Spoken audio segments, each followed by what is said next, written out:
नमस्कार प्यारे भक्तों। इस जगत के पालनहार श्री हरि विष्णु का जो भी नाम जाप करता है उस व्यक्ति के जीवन में हमेशा खुशियां बनी रहती हैं। आज के इस कलयुग में हर मनुष्य के जीवन में कोई ना कोई दुख चल रहा है, जिसके कारण व्यक्ति अपने जीवन में किसी भी कार्य को ठीक प्रकार से नहीं कर पाता। किंतु आज हम आपको विष्णु जी का एक ऐसा चमत्कारी मंत्र सुनाने वाले हैं, जिस मंत्र के द्वारा आपकी हर परेशानी हमेशा के लिए समाप्त हो जाएगी। धन दौलत, सोना चांदी, हर प्रकार की सुख शांति आपको प्राप्त होगी। जिस भी कार्य को शुरू करेंगे उसमें सफलता मिलेगी। अच्छी नौकरी, अच्छा जीवन साथी, सब कुछ आपको इस मंत्र के द्वारा प्राप्त होगा। इस मंत्र का आपको प्रतिदिन 108 बार जाप करना है। यह मंत्र आपकी किस्मत को कुछ पल में ही बदल देगा। बस इस बात का ध्यान रखना जरूरी है कि मंत्र को पूर्ण श्रद्धा के साथ आपको 108 बार जाप करना है। यदि आप इस मंत्र को जाप नहीं कर सकते या फिर आपके पास समय नहीं है तो इस मंत्र को अपने मोबाइल में प्रतिदिन 108 बार सुबह शाम चलाएं। जितना अधिक आप इस मंत्र को सुनेंगे उतना अधिक आपको लाभ मिलेगा। मंत्र को सुनते समय इस बात का विशेष ध्यान रखना कि इस मंत्र को बीच में मत छोड़ना, अन्यथा इसका पूर्ण लाभ आपको नहीं मिल पाएगा।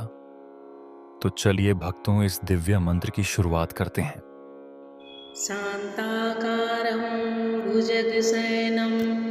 पद्मनाभं सुरेशं विश्वाधारं गगनसदृशं मेघवर्णं शुभांगं लक्ष्मीकान्तं कमलनयनं योगिविद्यानगम्यं वन्दे विष्णुं भवभयहरं सर्वलोकैकनाथम्। शान्ताकारं भुजगशयनं पद्मनाभं सुरेशं विश्वाधारं गगनसदृशं मेघवर्णं शुभांगं लक्ष्मीकान्तं कमलनयनं योगिध्यानगम्यं वन्दे विष्णु भवभयहरं सर्वलोकैकनाथम्।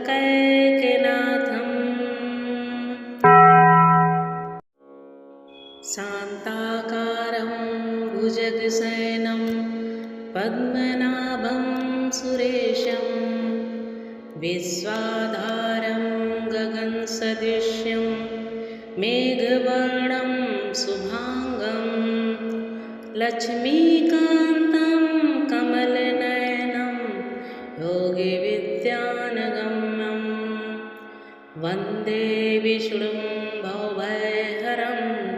सर्वलोकैकनाथम्। शान्ताकारं भुजगशयनं पद्मनाभं सुरेशं विश्वाधारं गगनसदृशं मेघवर्णं शुभांगं लक्ष्मीकान्तं कमलनयनं योगिध्यानगम्यं वन्दे विष्णु भवभयहरं सर्वलोकैकनाथम्।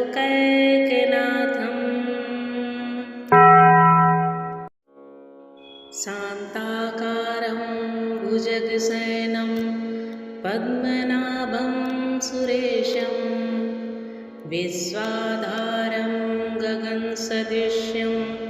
मेघवर्णं शुभांगं लक्ष्मीकान्तं कमलनयनं योगिविद्यानगम्यं वन्दे विष्णुं भवभयहरं सर्वलोकैकनाथम्। शान्ताकारं भुजगशयनं पद्मनाभं सुरेशं विश्वाधारं गगनसदृशं मेघवर्णं शुभांगं लक्ष्मीकान्तं कमलनयनं योगिध्यानगम्यं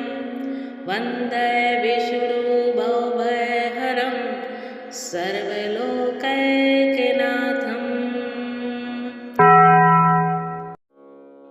शान्ताकारं भुजगशयनं पद्मनाभं सुरेशं विश्वाधारं गगनसदृशं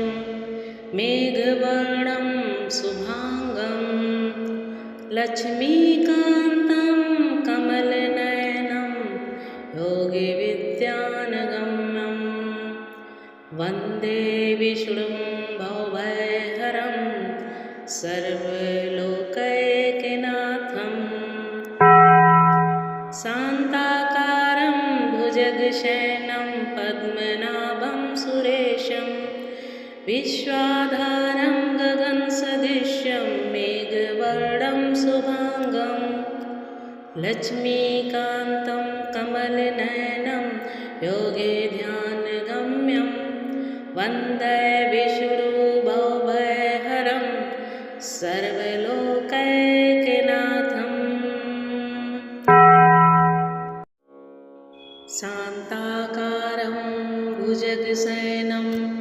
पद्मनाभं सुरेशं विश्वाधारं गगनसदृशं मेघवर्णं शुभांगं लक्ष्मीकान्तं कमलनयनं योगिविद्यानगम्यं वन्दे विष्णुं भवभयहरं सर्वलोकैकनाथम् शान्ताकारं भुजगशयनं पद्मनाभं सुरेशं विश्वाधारं गगनसदृशं मेघवर्णं शुभांगं लक्ष्मीकान्तं कमलनयनं योगिध्यानगम्यं वन्दे विष्णु भवभयहरं सर्वलोकैकनाथम्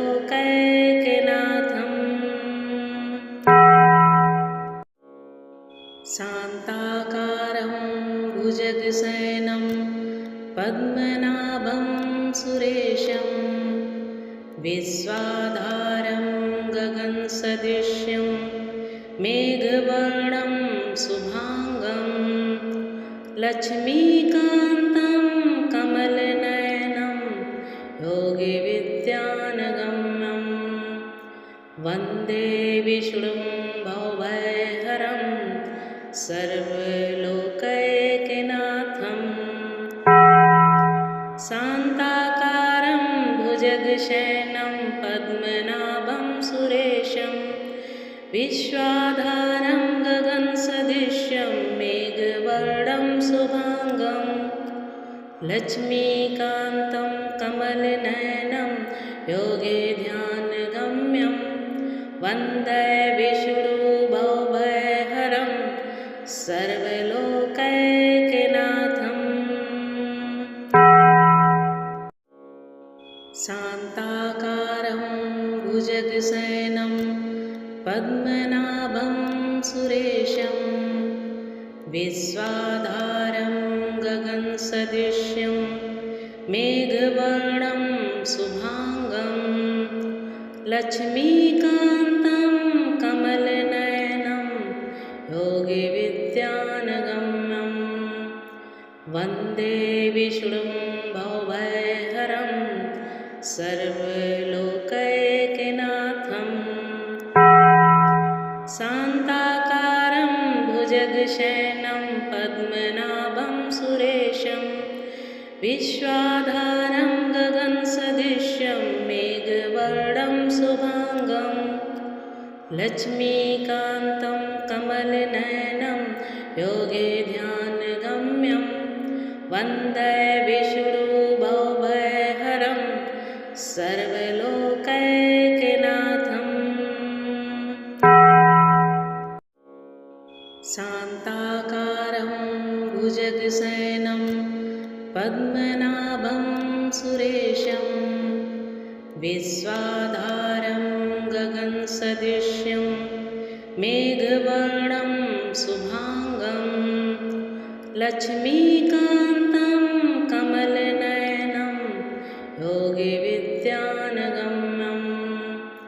वन्दे विष्णुं भवभयहरं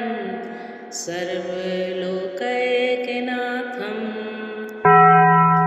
शान्ताकारं भुजगशयनं पद्मनाभं सुरेशं विश्वाधारं गगनसदृशं मेघवर्णं शुभाङ्गं लक्ष्मीकान्तं कमलनयनं योगे ध्यानगम्यं वन्दे विष्णुं भवभयहरं सर्वलोकैकनाथम्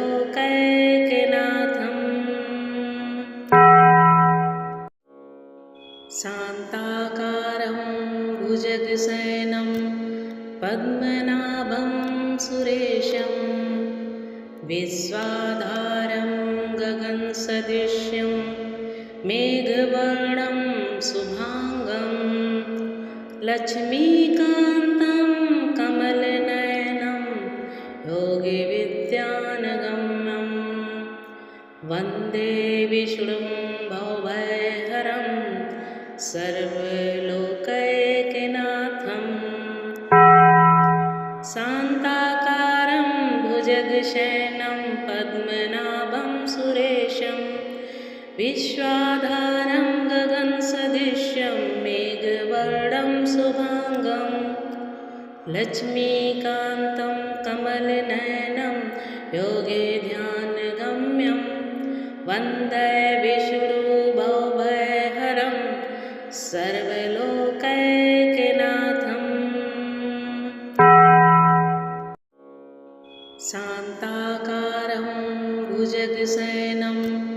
पद्मनाभं सुरेशं विश्वाधारं गगनसदृशं मेघवर्णं शुभाङ्गं लक्ष्मीकान्तं कमलनयनं योगिविद्यानगम्यं वन्दे विष्णुं भवभयहरं सर्वलोकैकनाथम् शान्ताकारं भुजगशयनं पद्मनाभं सुरेशं विश्वाधारं गगनसदृशं मेघवर्णं शुभाङ्गं लक्ष्मीकान्तं कमलनयनं योगे ध्यानगम्यं वन्दे विष्णुं भवभयहरं सर्वलोकैकनाथम्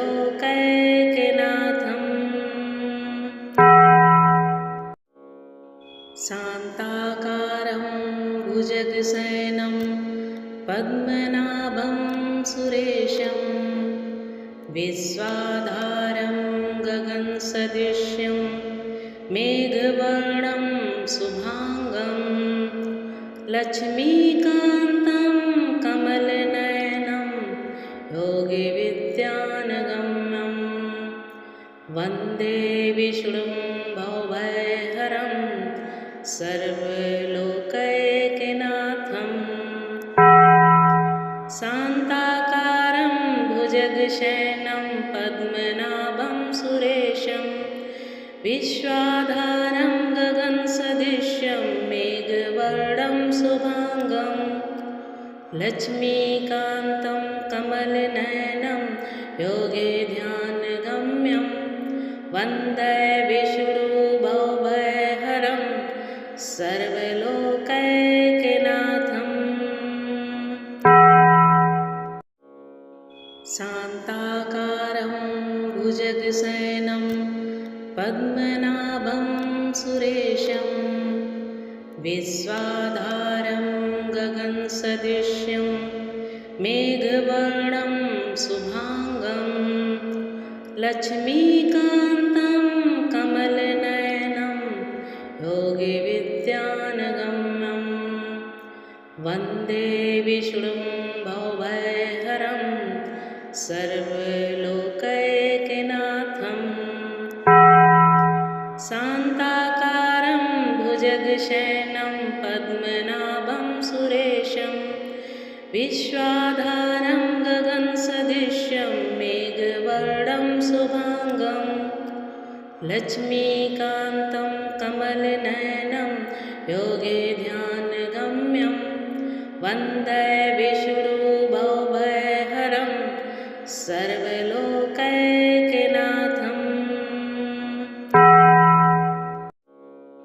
शान्ताकारं भुजगशयनं पद्मनाभं सुरेशं विश्वाधारं गगनसदृशं मेघवर्णं शुभांगं लक्ष्मीकान्तं कमलनयनं योगिविद्यानगम्यं वन्दे विष्णुं भवभयहरं सर्वलोकैकनाथम् शान्ताकारं भुजगशयनं पद्मनाभं सुरेशं विश्वाधारं गगनसदृशं मेघवर्णं शुभांगं लक्ष्मीकान्तं कमलनयनं योगिध्यानगम्यं वन्दे विष्णुभवभयहरं सर्वलोकैकनाथम् शान्ताकारं भुजगशयनं पद्मनाभं सुरेशं विश्वाधारं गगनसदृशं मेघवर्णं शुभांगं लक्ष्मीकान्तं कमलनयनं योगिविद्यानगम्यं वन्दे विष्णुं भवभयहरं सर्वलोकैकनाथम् शान्ताकारं भुजगशयनं पद्मनाभं सुरेशं विश्वाधारं गगनसदृशं मेघवर्णं शुभांगं लक्ष्मीकान्तं कमलनयनं योगिध्यानगम्यं वन्दे विष्णुभवभयहरं सर्वलोकैकनाथम्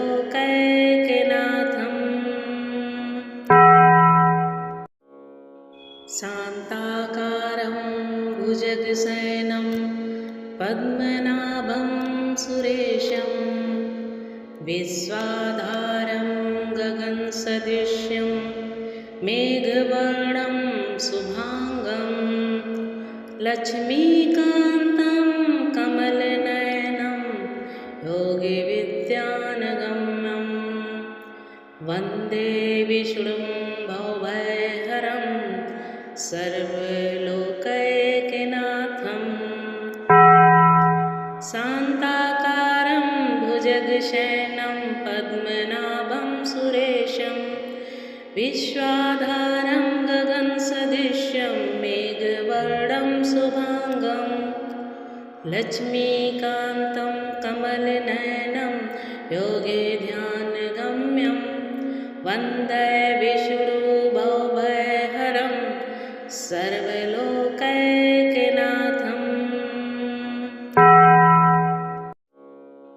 शान्ताकारं भुजगशयनं पद्मनाभं सुरेशं विश्वाधारं गगनसदृशं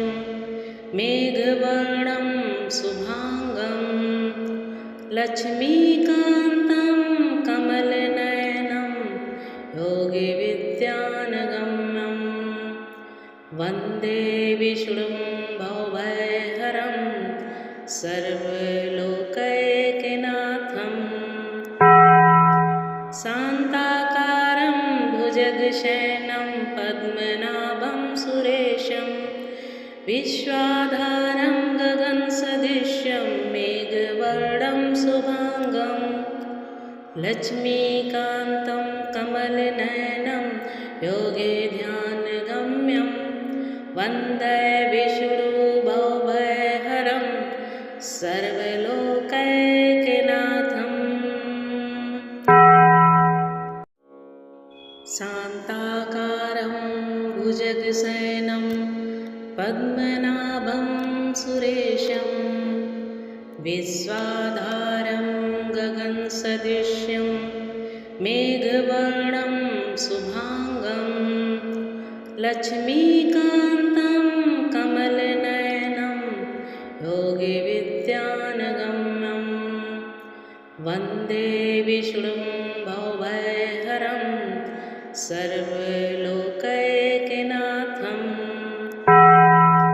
शान्ताकारं भुजगशयनं पद्मनाभं सुरेशं विश्वाधारं गगनसदृशं मेघवर्णं शुभाङ्गं लक्ष्मीकान्तं कमलनयनं योगे ध्यानगम्यं वन्दे विष्णुभवभयहरं शरणं